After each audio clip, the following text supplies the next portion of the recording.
नमस्कार, कसे आहात सगळे? पुन्हा एकदा आपल्या नवीन व्हिडिओवरती सर्वांचं स्वागत आहे।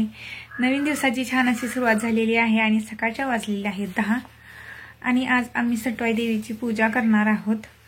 नैवेद्य वगैरे करून झालेला आहे आणि सटवाई देवीचं असं काही मंदिर नाहीये।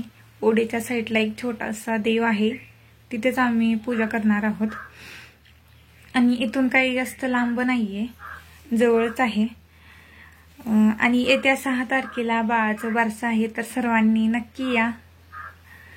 तर चला जाऊया। आता आम्ही पोहोचलेलो आहोत आणि हा आमच्या गावचा तलाव आहे आणि हा कधीच आटत नाही, 12 महिन्याला पाणी असतं आणि याच्या साईडलाच गावची विहीर आहे। ते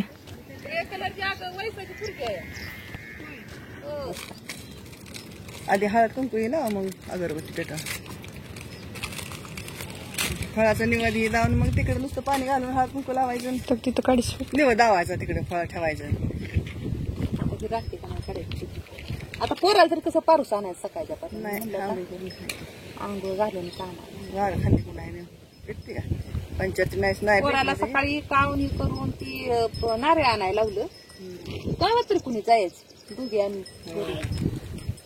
आणि त्याची टाकी बी त्याला न्यायला लावली तिकडे।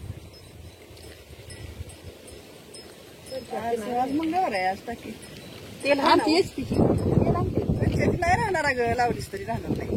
अगरबत्ती असली हाय, अगरबत्ती चालते, तेलाची बाटली घेणार नाही पण पंचायत राहणारच नाही। वार केवढं झाटलंय, तिनं करायचं का पूजा? नाही पाय पडायचं तुम्ही आधी तिला करू द्या पुन्हा हळद कुंकू हा पाया पड चिटकायचं। ती बी काय करतो, असं कुठं जायचं म्हणलं की हालत नाही काय। हो, नुसतं घरात निघायचं पाहिजे बाहेर,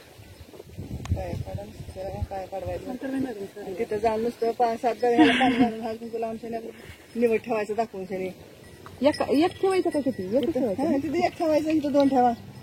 हो, हे करतं इथं 2 ठेवा। नारळ फोडून खोबऱ्याची तुकडा ठेवा।